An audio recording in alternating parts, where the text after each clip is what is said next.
Bonjour et bienvenue dans cette vidéo. On va voir comment déterminer l'équation réduite d'une droite. Alors, je vais dire d'une droite AB avec le point A et le point B dont les coordonnées sont fournies. Ok. Alors, la première chose, tu vas regarder les abscisses des deux points. D'accord? Et si elles sont égales, eh bien en fait, ta droite AB, si tu veux, elle est parallèle à l'axe des ordonnées. Elle est verticale. Et elle a pour équation réduite x égale cette fameuse abscisse commune. Voilà. Deuxième cas, si en fait ces deux abscisses sont différentes, alors la droite AB a une équation réduite de la forme y égale mx plus p. Et tu vas devoir trouver la valeur de m, le coefficient directeur, et la valeur de p qu'on appelle l'ordonnée à l'origine. Et donc en premier, tu vas toujours chercher m qui s'obtient par cette formule, la différence des y, delta y sur la différence des abscisses. Ça va te faire une valeur numérique, tu simplifies au maximum et c'est ton coefficient directeur. Regarde bien, ce coefficient directeur, c'est la différence des deux abscisses. Si elles sont communes, comme ici, eh bien en bas, ça ferait 0. xb moins xa serait égal à 0. Et du coup, m, la division par 0 étant impossible, m n'existerait pas. C'est pour ça que tu dois faire attention à bien regarder les abscisses pour savoir dans quel cas tu es. Voilà. Deuxième cas qui peut arriver un peu particulier, c'est qu'en fait, les deux y des deux points, c'est-à-dire les deux nombres qui sont ici leurs ordonnées, soient les mêmes. Si c'est le cas, en faisant cette formule, et bien ici, tu vas obtenir une soustraction de deux quantités égales, tu vas obtenir 0. Et 0 divisé par quelque chose de non nul, ça fera 0. Donc ton m va faire 0, du coup, il n'y aura pas de x. Et ton équation va être limitée à y égale un nombre. D'accord? Le nombre p.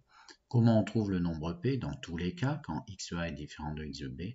Mais il va falloir que tu le trouves avec les coordonnées de a ou de b parce qu'ils sont sur ta droite. Et quand un point est sur une droite, eh bien ses coordonnées, on vérifie l'équation. Donc j'ai remplacé ici par exemple par le point A, j'aurais pu faire de même avec le point B. Tu prends le point le plus sympathique avec les valeurs, on va dire, les plus simples à résoudre une équation. Donc moi j'ai pris A, et bien donc le y de A, d'accord? Quand tu remplaces dans ton équation qui est là, YA égale m fois donc le x de A plus P.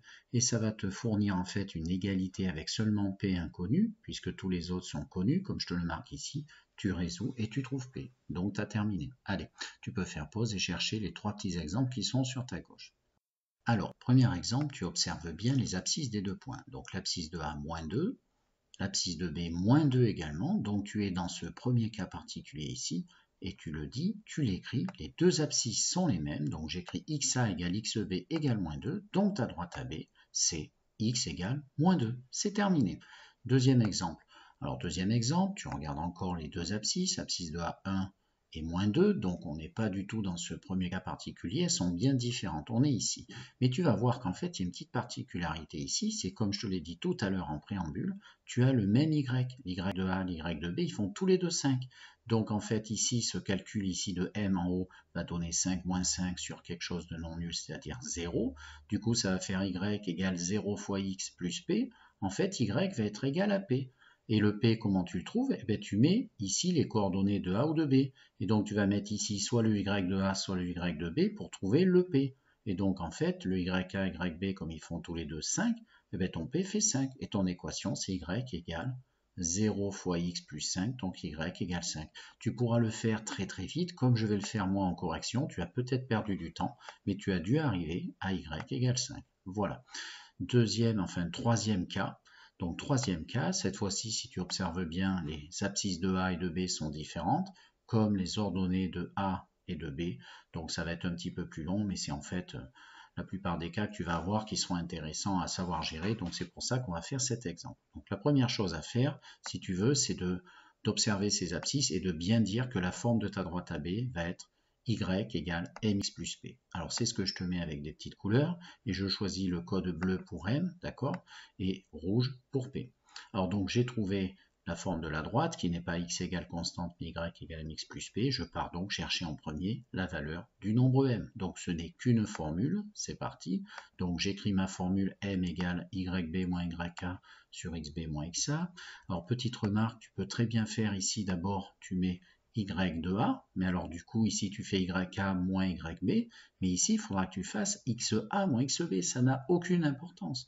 Donc tu vas devoir mettre ici, comme tu as vu là j'ai mis des parenthèses, il faudra faire attention surtout à cette deuxième partie, parce que si tu fais moins une abscisse négative, hein, si ici YA est négatif, ce qui est le cas ici, tu vas avoir moins. Il faudra faire attention aux erreurs de calcul potentielles ici comme là. Donc c'est pour ça que j'ai mis les parenthèses. Deuxième étape, eh bien, tu complètes avec les valeurs numériques, donc c'est ce que j'ai fait, et tu pars faire tes calculs, et donc ça fait donc au numérateur 7 moins 5, donc 7 plus 5, 12, au diviseur 5 moins 1, 5 plus 1, 6. Si tu avais fait ici YA moins YB sur XA moins XB, tu aurais obtenu moins 12 sur moins 6, qui aurait aussi donné 2. Donc tu as trouvé ton équation de la droite AB du moins partiellement ton M, Y égale 2X plus P. Il ne nous reste plus que P à trouver.